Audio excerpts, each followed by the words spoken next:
Donc on était dans cette notion, ce rapport. Bon, d'accord. Non, juste pour information. Il y a une marge de tolérance. Voilà, c'est ça. Bien, on en était. On finit le chapitre aujourd'hui. Donc toute la problématique, vous vous souvenez, c'était le rapport entre l'acte et la pensée, entre la mitzvah et l'étude. Qu'est-ce qui est le plus fondamental? Qu'est-ce qui est le plus urgent? Et on avait vu un extraordinaire développement du Maharal, où le Maharal développait une réflexion, où d'un côté, la pensée, l'étude de la Torah, était pour tout le monde plus noble que l'action, puisqu'elle a trait à l'infini, elle a trait à l'éternité, elle a trait à la vérité, elle touche à des choses qui sont infiniment plus hautes que l'action, et que la mitzvah est par définition limitée, puisqu'elle est corporelle, elle est active, c'est une action. Et donc, on est dans cette problématique. Mais d'un autre côté, dans l'action, il y a une dimension qu'a pas la pensée, c'est qu'elle est tellement proche de nous, qu'elle nous bâtit.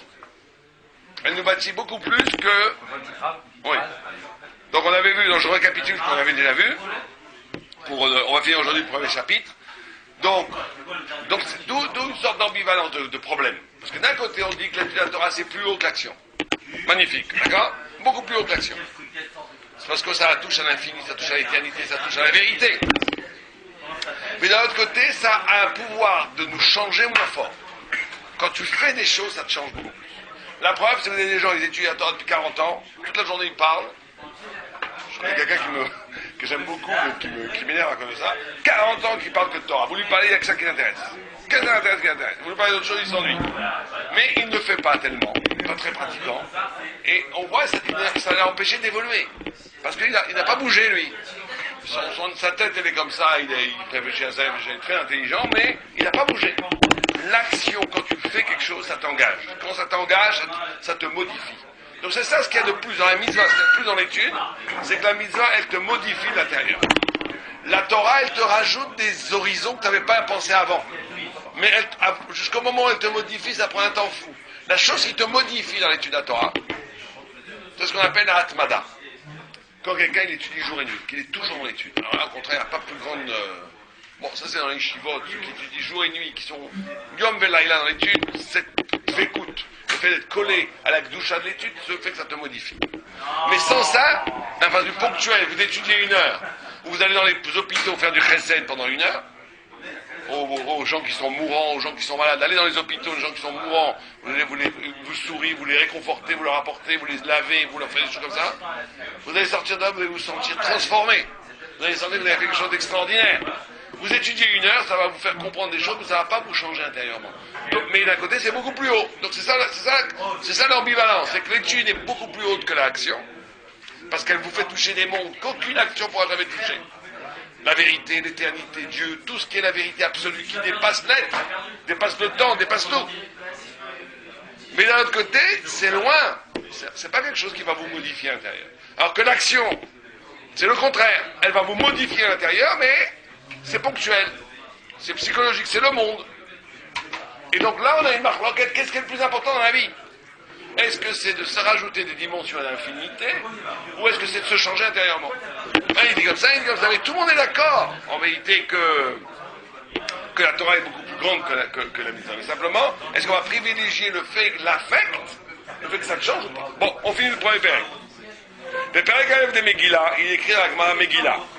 Tedvav Amud Bet. Amar Rabbi, Veitem Rabbi Yitzhak Bar Shmuel, Bar Marta. Gadol Talmud Torah, Mibinyan Abayit.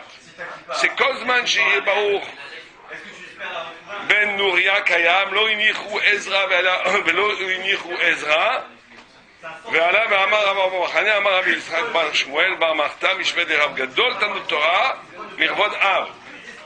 ואם שכל אותם שנים שהיה יעקב בן עבר לא נענש עליו. Ils amènent encore deux choses qui font que la Torah est supérieure, pour montrer la grandeur de la Torah. Il dit que l'étude de la Torah est plus importante que la construction du Beth Amikdash. La preuve, c'est que Ezra, parce qu'il devait étudier la Torah, il n'est pas monté en Israël pour construire. On a reculé la construction du Beth Amikdash pour pouvoir étudier la Torah.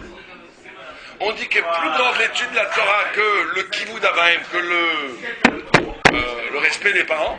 Puisque tu vois que Jacob, quand il a étudié chez Shem Ve'ever, dans Yeshiva, pendant 14 ans, il n'a pas fait du kivud avaim, il n'a pas été puni sur ces 14 ans. Yosef, pardon. Yosef. Non, Jacob. C'est Jacob. Il n'a pas été puni.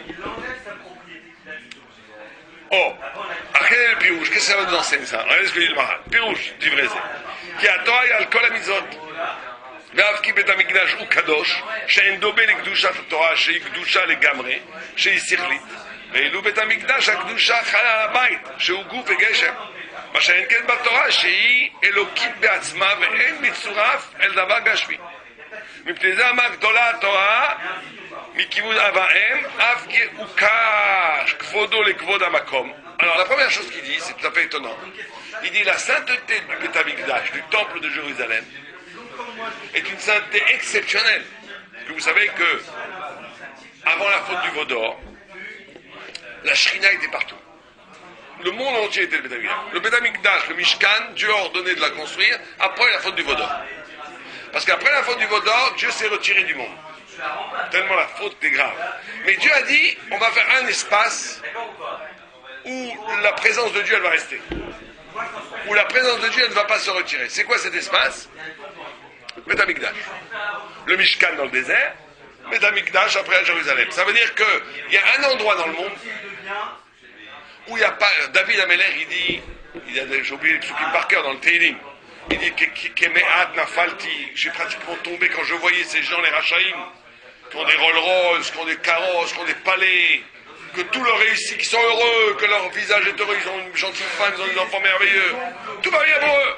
Et tu vois l'autre sadique, tout va mal pour lui. Et il dit des fois, c'était tellement injuste, j'ai l'impression que j'avais envie de... Je comprenais pas rien. Kimat Nafalti. Je suis presque tombé. Jusqu'à que j'arrive au Beth Amikdash. Et là, j'ai plus de questions. Oh, je vois le Beth Amikdash, je comprends tout. Parce que le Beth Amikdash, c'est la mida de Hod. C'est la mida de Hod. Hod, ça veut dire qu'on te donne ce que tu veux. Il y a certains commentateurs qui apportent cet exemple. Il dit, imaginez que Hod, c'est les 10 sphirotes. Hod, c'est splendeur, mais ça veut dire retourne comme un miroir. Imagine que tu as quelqu'un qui a travaillé chez toi, il t'a refait toute ta villa. Refait le sol, refait les murs, refait tout. Ça coûte 100 000 euros de travaux. Tu vas pour lui faire les chèques, on va comme les étaler 100 000 euros, je vous fais 10 chèques de 10 000 euros. Il te dit, non, je veux pas tes chèques. Qu'est-ce que je veux? Il y a un collier là-bas de perles, je le veux, j'ai flashé dessus. Tu rigoles, tu dis, ce collier de perles, j'ai acheté 5 euros pour ma fille. Lui, il s'en fiche, il veut ce collier de perles. Il vient d'Afrique, il vient d'Amazonie, il ne connaît pas lui. Il a vu le collier de perles, c'est ça qui lui fait flasher. D'après là, je peux lui donner le collier de perles ou pas pour le payer? Je peux le payer? Oui, s'il veut. Si lui il dit, il vaut 5 et lui je m'en fiche, je le veux, tu lui donnes, t'es content, il est content. Ça c'est la mida de Hod. Non, t'as pas le droit. Mais ça c'est la mida de Hod. Un homme il est payé, par quoi il va être payé? Tu fais une mitzvah. T'es cherché à avoir Olam Haba, 100 000 euros. Toi tu veux pas ça. Qu'est-ce que tu veux? Tu veux tout de suite le bonbon. On te dit, mais monsieur, t'es fou quoi? T'es fou? Tu dis, moi je m'en fiche, fou ou pas fou, ce que je veux c'est maintenant la Rolls Royce. Tu me promets un Olam Haba après, tout ça c'est bien beau, mais moi je veux la Rolls Royce maintenant. Eh ben tu lui donnes la Rolls Royce. C'est la mida de Hod. Ça, là il a compris David, il est arrivé au Beth Amikdash, il a compris que ceux qui ont tout ici, et qui sont des Rachaïm, ils sont payés avec des pacotilles. Et ceux qui souffrent ici, c'est très souvent parce que c'est comme ça qu'ils vont avoir un capable. Donc il a compris les vraies choses. Mais tu comprends la vraie perspective de la vie quand tu arrives à un endroit où il n'y a pas de sheker. C'est quoi l'endroit où il n'y a pas de sheker? Il n'y a pas de mensonge. C'est où? Beth Amikdash. Alors maintenant que le Beth Amikdash est détruit, l'endroit où on peut comprendre ça, c'est le Beth Amikdash. Quand on rentre, on ouvre les Gemarot, on comprend, on réfléchit, on sort de la fascination du monde. On comprend que ça c'est ch'touillot, vemitzakoniot, que ça c'est du plaisir éphémère, bestial, qui n'a aucun avenir, c'est nul. Ne laisse pas entraîner là-dedans. Et que les vraies valeurs, c'est l'éternité, la compréhension, l'intelligence, la Torah, la bonté, être proche de Dieu, que c'est 1000 fois mieux. Mais il faut du temps pour comprendre ça. Tu prends quelqu'un qui a 20 ans, qui est tout feu, tout flamme, il te dit, mais moi, j'ai envie d'aller en boîte, j'ai envie de faire des avérotes, j'ai envie de m'éclater, j'ai envie d'éclater. Tu dis, mais c'est nul s'éclater, les singes dans la forêt, ils font la même chose. Un singe, il fait la même chose, hein. Il drague les guenons, il danse sur les arbres, il se baigne dans la piscine, il dit, quelle différence? Quelle différence? Il fait mieux que nous, même. Il danse mieux que nous, il s'éclate mieux que nous, il nage mieux que nous, il fait tout mieux que nous. Donc t'es moins qu'un singe, t'es moins qu'un chimpanzé, tu comprends ça? Toi, ta grandeur, c'est ton sechel, c'est l'étudier la Torah, être bon, faire la mitzvot, c'est ça qui fait que tu es un homme. Mais tu lui dis ça, il comprend rien. Le corps parle, son esprit il est éteint, il n'y a que le corps qui parle. Son esprit te dit oui, mais il s'en fiche complètement. Le corps le domine complètement. Le seul endroit où il va voir un peu la vérité, tu l'amènes, tu le fais uniquement. Moi j'ai vu, à Jérusalem, des voyous, des Israéliens j'enseignais, mais des voyous, des vrais voyous, ici c'est des rigolos, des vrais voyous, tu sais, ce qu'on appelle Marocco Sakin, mais ils sont adorables, c'est des vrais tueurs, enfin des vrais voyous. Mais dès que tu les prends, tu leur rentres la tête dans la Gemara, ils changent. Le visage juif, le visage d'un Neshama, commence à résonner et tout. C'est plus les mêmes. Bon, alors ils comprennent tout, ils disent, quel arabe, vous avez raison, il y a aucun problème, ils ont tout compris. Bon, le problème c'est quand ils sortent, le lendemain, je sais pas ce qu'ils ont fait. Mais au moins il y a eu un moment où ils ont eu une révélation. Donc il y a un instant, il y a un espace comme ça qui s'appelle le Beth Amikdash, qui est le lieu de la révélation de la vérité. Ce Beth Amikdash, il faut le localiser dans les Beth Knessia, dans l'étude de la Gemara. C'est comme ça. Mais on reste qu'on nous dit. On nous dit que cette Kdusha du Beth Amikdash, elle est encore liée à l'espace. Et qu'il y a une Kdusha supérieure au Beth Amikdash, c'est la Kdusha de l'étude de la Torah. L'étude de la Torah a une dimension supérieure au Beth Amikdash. Ce qui paraît bizarre, parce que quand même, on espère tous le Beth Amikdash. Donc là, si l'étude de la Torah, c'est plus que ce qu'on a besoin du Beth Amikdash. On va dire que la grandeur du Beth Amikdash, c'est pas dans sa supériorité de Kdusha, c'est dans le fait que c'est incarné, que c'est sur terre qu'on le voit. C'est matérialisé. Matérialisé dans un... Bon. Oh, et c'est pour ça qu'il te dit aussi que l'étude de la Torah, il est supérieur au Kivud Abahem. Parce que vous savez que le Kivud Abahem, c'est lié au Kvod Shamaim. Très important de respecter ses parents. Parce que il y a une sorte de... qu'est-ce qu'on appelle ça en français? Pas d'équivalence, de lien. Hein? Oui, juste la entre le kavod qu'on donne à Dieu, qui est notre Père éternel, notre Père qui nous a créés tous, mais nos parents physiques. Et donc il faut faire très attention, très attention de ne pas tomber dans les... Avec les parents, il faut pas réfléchir avec les parents. Même s'ils nous embêtent, même s'ils sont insupportables, même s'ils nous... Mais il faut être à s'annuler devant les parents. Parce que ce qui est en jeu, c'est le rapport à Dieu. On va dire la reconnaissance de l'origine. Avec les parents, on ne commence pas à dire oui, mais tu sais, ça c'est idiot de faire ça. Les parents, c'est kadosh. Ravi Terfon, il avait une mère, la pauvre, un peu fofolle. Puis quand il l'entendait venir, il disait j'écoute les pas de la shrina. Et quand il est arrivé, il se mettait à genoux, elle se mettait sur lui pour monter sur son lit. Elle était maboula, elle lui crachait dessus en public. Il lui donnait le shiur de Torah, elle lui arrachait ses vêtements en public. Elle était folle, sûrement qu'elle était folle. Mais jamais il a eu un mot de plus. Toujours lui donner un kavod total. Pourquoi? C'est la notion du Kivud Abahem. Mais même ça, Kivud Abahem, qui est lié à la divinité, qui est lié à la mémoire de l'origine, qu'on a, que Dieu, ça vient de Dieu, tout ça, etc., etc. Même ça ne vaut pas l'étude à Torah. Puisque Yaakov, il a étudié 14 ans, sans faire de signe à son père Yitzhak, qui n'a pas fait le mitzvah de Kivud Abahem pendant 14 ans, il n'a pas été puni pour ça du tout. Pourquoi est-ce qu'il étudie la Torah? L'étude de la Torah te dispense du Kivud Abahem. Tu vas pas dire oui, mais c'est pas, je vais aller étudier à Jérusalem. Et quelqu'un va dire, mais c'est pas sympa, tes parents ils sont à Paris, tu vas les laisser? Tu lui dis oui, s'il étudie mieux à Jérusalem, il faut qu'il aille à Jérusalem. L'étude de la Torah est plus importante que le Kivud Abahem. Sans qu'il y ait Chilul Hashem, bien sûr. Si ça arrive à des niveaux où c'est Chilul Hashem et tout, il faut faire attention. Mais on parle de façon normale, si tu as les 2 mitzvot à faire, tu vas étudier moins bien à Paris en voyant tes parents tous les jours et en t'occupant d'eux-mêmes. et tu vas à Jérusalem, tu vas beaucoup mieux étudier, mais tu vas pas faire mitzvah Kibbutz Avraham, et ben on va dire, va à Jérusalem et étudier mieux. Parce que l'étude de la Torah est plus importante que le Kibbutz Avraham. D'accord? Ça veut dire que l'étude de la Torah, qu'a dit Paul, c'est plus important que le kavod qu'on doit être dans ces cas-là. Non, parce que l'étude de la Torah, justement, relie à Dieu plus que le Kibbutz Avraham. C'est ça qu'on te dit. C'est que même si le Kibbutz Avraham est lié à Dieu, le lien que tu effectues, que tu établis avec Dieu par l'étude est supérieur au lien que tu effectues avec le Kibbutz Avraham. D'accord? Alors continue. Oh, il dit comme ça. Il y a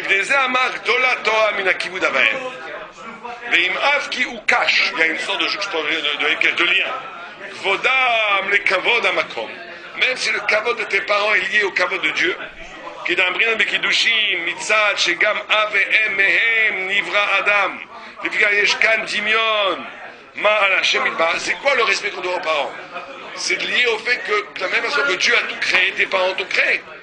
Donc il y a une sorte de ressemblance entre les parents et Dieu, dans le sens qu'ils sont ceux qui sont la cause de la création.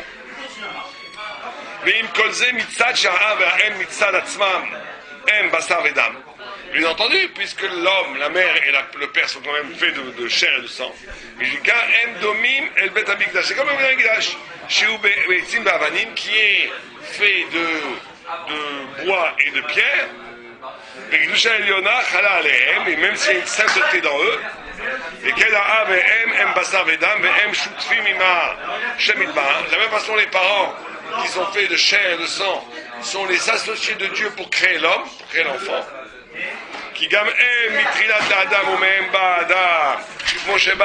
C'est eux, par eux, qui est passé l'enfantement, bien entendu.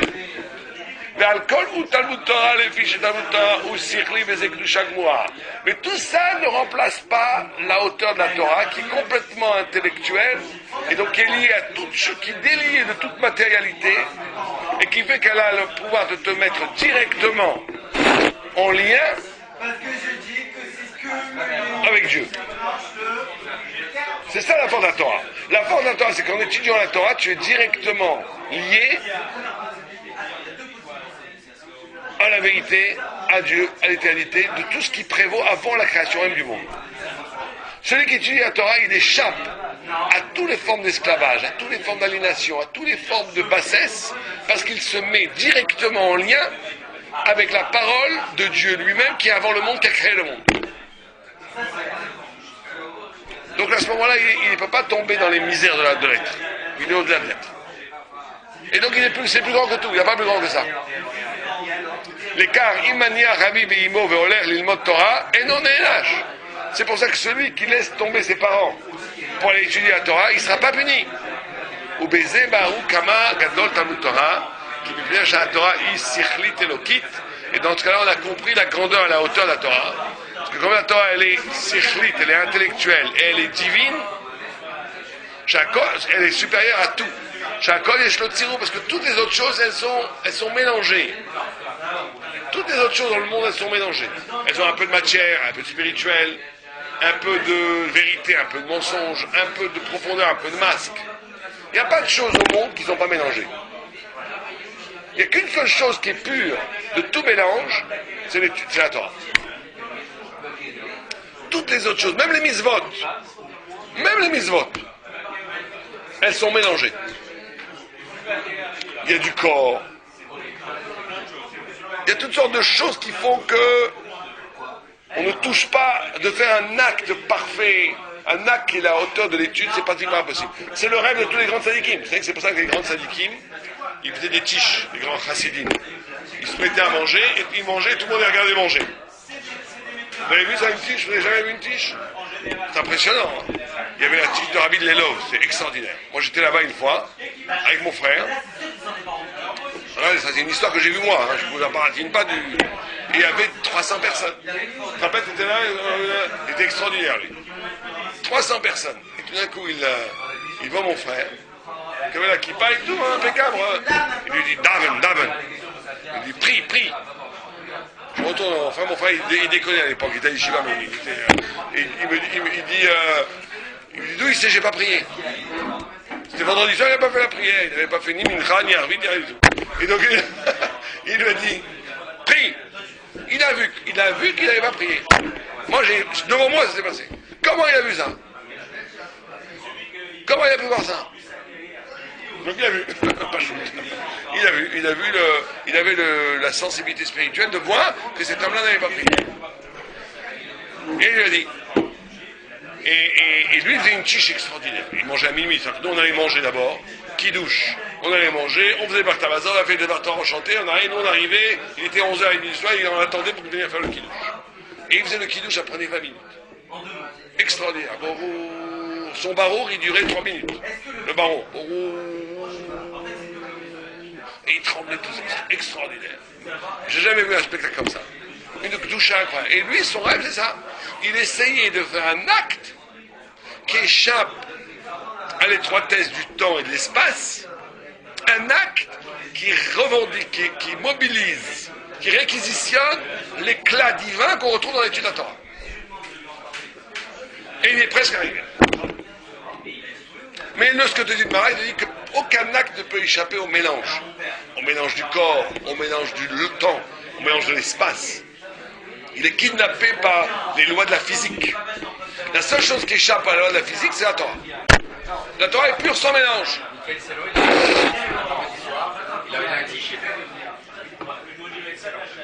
Il a fait un tige. Très bien. Excusez-moi, on voit dans la Gemara, on voit qu'il y avait un rab qui faisait le schéma et qui s'attardait à prononcer le schéma. Probablement pour ce genre de raison. Et pourtant, il s'est fait, je sais pas si on va dire réprimander, mais il s'est fait reprendre. Oui, parce qu'il y a un problème à l'arrière. Le but, c'est même pas ça. Oui, non, il y a un problème à l'arrière. Ah, tu perds le sens de la phrase. C'est ça aussi le problème. C'est que tu perds le sens de la phrase. Quand tu rallonges toi, il y a plus, tu perds le nom.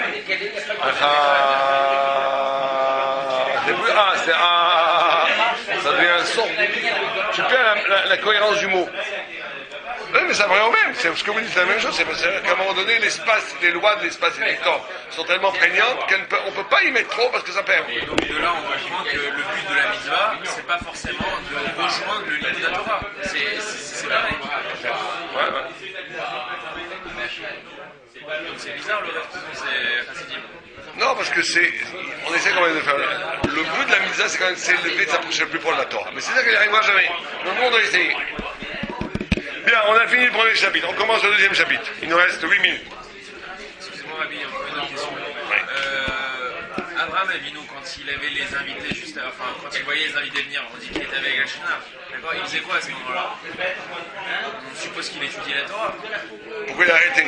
On a expliqué. Toute mise que tu peux faire à partir, qui peuvent être restées en toi, il faut arrêter d'étudier. Parce que la Torah, elle est là pour que tu fasses. C'est pas un chiyuv. Pour lui, c'est un chiyuv. Il était chesed, c'est un chiyuv. C'est sa Torah à lui. Il n'y a pas plus grand chiyuv que ça.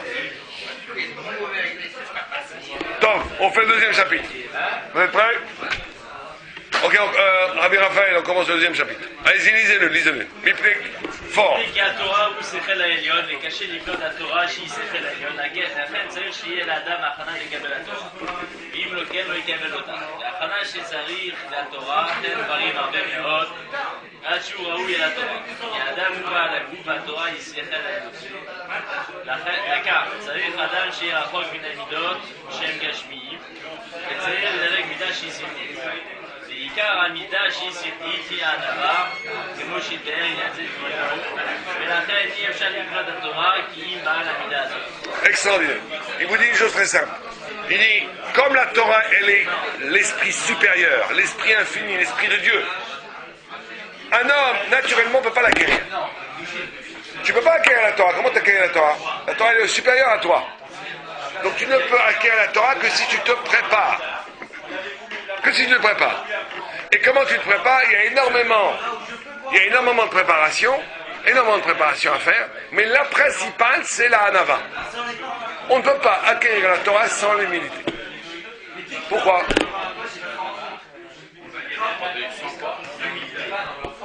Chérie, pour toi, pourquoi est-ce qu'il faut être humble pour étudier la Torah? Parce que si L'ishma, l'humilité, on parle ici de caractère, de trait de caractère. Il faut que tu sois humble. Il faut mettre en dessous.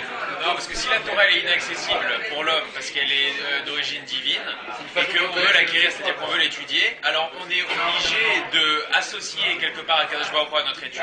Et si on est Baal Ga'ava, alors c'est une négation de la Shrina. Un Baal Ga'ava, c'est une négation de la Shrina. Donc la Nava, au contraire, ça associe à Kadosh Baruch Hu à ton étude et ça te permet. Bon, c'est mystique ce que tu dis, c'est vrai. Ce que tu dis, c'est vrai. Mais c'est mystique. Allons plus au terre à terre. On n'est pas d'accord. Ouais. Il faut accepter d'être De s'annuler. Ouais. Mais moi, j'irais plus simple. Un peu ce que vous dites. Je dirais même encore plus simple. Parce que la Torah, si c'est de la vraie Torah, par définition, elle est quelque chose qui est étranger à tout homme. Elle est étrangère à tout homme. Elle vient de Dieu. Et moi, je viens de la terre. Enfin, moi, je suis un homme. Je ne connais pas les mondes supérieurs. Donc, en vérité, la Torah, elle est si c'est la vraie Torah, elle est l'expression d'une vérité qui échappe aux règles du monde, de l'être. On est d'accord? C'est la vraie Torah. Or, moi, si je suis orgueilleux, ça veut dire quoi l'orgueilleux? C'est la transmission, c'est la traduction plutôt, psychologique, d'accord, de l'affirmation du monde. Ça, je considère que c'est moi le monde. Donc en vérité, je mets en avant celui qui est orgueilleux, celui qui est des gavas, il va affirmer ses opinions, sa compréhension, sa façon de comprendre, qui ne s'accorde pas avec la Torah. On va faire un écran à la Torah extraordinaire. C'est que celui qui peut s'annuler un petit peu, qui va pouvoir laisser rendre. La vraie humilité, c'est ça que je veux dire. La vraie humilité, c'est quoi?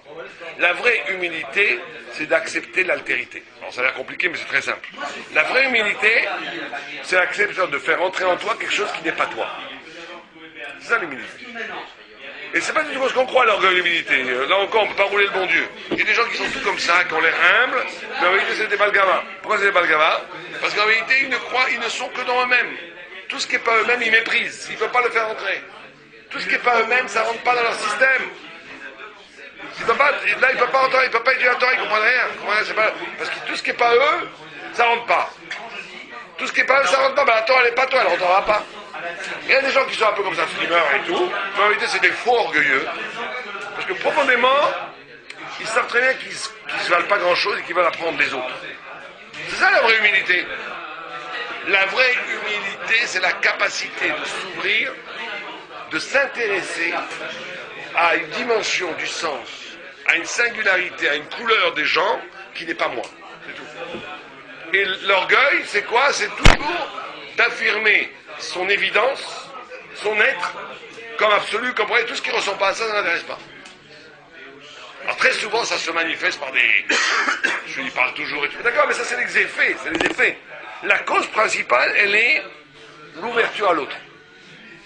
Et c'est pour ça que vous voyez que les gens intelligents, les gens qui ont réussi à emmagasiner beaucoup de savoir, et ça, c'est pas que chez les Juifs d'ailleurs, c'est les gens qui sont capables d'écouter, capables de s'intéresser, capables de comprendre des mécanismes intellectuels qui ne sont pas proches de leur milieu, qui ne sont pas proches de ce qu'ils ont l'habitude de connaître. Ça t'ouvre l'esprit de façon extraordinaire. Et ça fait que tu deviens un Talmid Chacham. Parce que tu laisses entrer en toi l'altérité, ce qui n'est pas toi. Et c'est ça la preuve la plus profonde de l'humilité. Et la preuve de l'orgueil, c'est que tout ce qui ne te ressemble pas, tu le rends pas soul. On avait vu finalement pour les fêtes de Rosh Hashanah que la tchouva c'était le retour à soi-même et au soi profond, c'est-à-dire ce qui est notre neshama. Et notre neshama, elle vient d'en haut, elle vient d'Akadosh Baruch Hu elle-même. Donc finalement, être soi et étudier la Torah, au contraire, ça ne devrait pas être quelque chose de différent, ça devrait être la même chose. Ouais, alors ça c'est très important ce que vous dites. Parce que c'est contradictoire, on vient de dire que l'essence à la va faire entrer l'autre. Voilà. Mais parce que la structure de ta psyché, c'est pour dire de façon compliquée, la structure profonde de ton psyché, de ta neshama, c'est une ouverture. Ton toi, c'est pas ton ego. Ton ego, c'est un imposteur. Ton ego, c'est un imposteur. On a tous un imposteur. Vous connaissez l'histoire de Rabbi Nachman de Breslav? Elle est magnifique cette histoire. Où il y a deux personnes qui naissent. Il y a un roi, une reine et une servante. Et la reine et la servante, il y a une accoucheuse qui a la drôle d'idée de mélanger les deux. Elle le mélange, ce qui fait que le fils du roi, c'est pas le fils du roi en vérité. C'est le fils de la servante. Et le fils de la servante, c'est un roi. Et le temps passe, et celui qui est élevé comme un roi il est en vérité complètement, on voit, il boit, il se saoule. Chez un fils, en essence, c'est le fils d'un servant. Et celui qui est le noble d'essence, il ne peut pas travailler, il s'en va. Bon, toute une histoire extraordinaire, et à la fin, chacun retrouve sa place. Mais l'interprétation de ça, c'est qu'il y a l'imposteur et le vrai. Mais en chacun de nous, il y a le servant et le roi. Simplement, celui qui est le servant, c'est celui qu'on croit toujours le premier. C'est celui qu'on a dit t'es mignon, t'es beau, le petit bébé qu'on a dit t'es beau, c'est le servant. Pourquoi? Parce que c'est la parole, c'est l'ego, c'est ce qui paraît évident. Le Yatsara, il est toujours premier. Mais c'est le mensonge de toi-même. L'ego est un imposteur. Ce que tu crois être toi-même, c'est un imposteur. Ton vrai toi-même, c'est une structure interne, qui est un neshama, qui n'est pas du tout égotique, qui n'est pas fermée, qui est ouvert, où chaque chose est là comme un reflet de ce que je suis. Comme il a dit Rav Citruc, Vishvili Nivra Olam, pour moi a été créé le monde. C'est quoi pour moi a été créé le monde? C'est pas juste que, c'est que je peux en vérité révéler en chaque chose quelque chose qui correspond à une partie de mon âme. Il n'y a pas une chose qui m'est étrangère. Donc ça va pas du tout, c'est pas du tout au contraire. Quand tu es un âme, tu casses l'ego. Quand tu casses l'ego, tu touches à une identité de toi qui est l'identité de l'âme. Et l'identité de l'âme, elle se nourrit d'altérité. C'est l'altérité en soi. D'où la capacité du désintéressement, d'où la capacité du don, d'où la capacité de mille choses. Mais c'est vrai que c'est dur. Parce qu'on a peur de lâcher l'ego. Parce que l'ego, c'est la façon immédiate, facile, de se sentir exister. Mais l'ego dans la Kabbalah, c'est la klipa, ce qu'on appelle la klipa, l'écorce, c'est pas toi. Mais très peu de gens sont capables de s'aimer assez, Kebichol, pour laisser s'épanouir en eux-mêmes la vraie Neshama. La plupart des gens, ils bâtissent, ils construisent, ils s'insistent de bâtir une vie qui tourne autour de l'ego. D'accord, donc il dit la Hanava, l'humilité, c'est la cause première et essentielle pour étudier la Torah.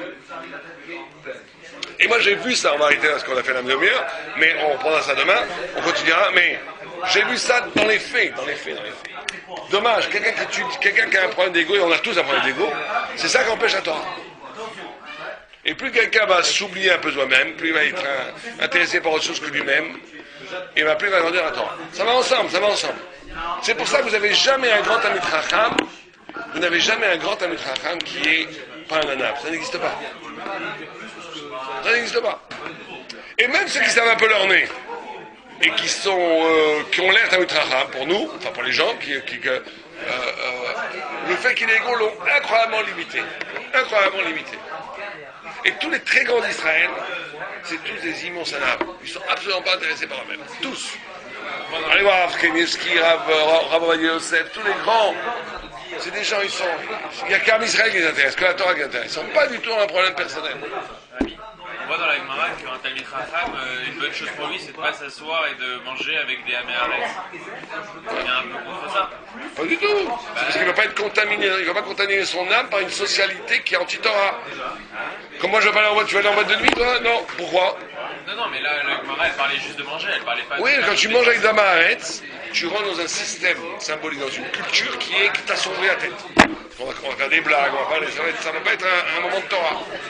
Vous avez dit justement que tout le sens de notre vie juive, c'est de donner un chat de Torah dans ce qui a l'air être très rare.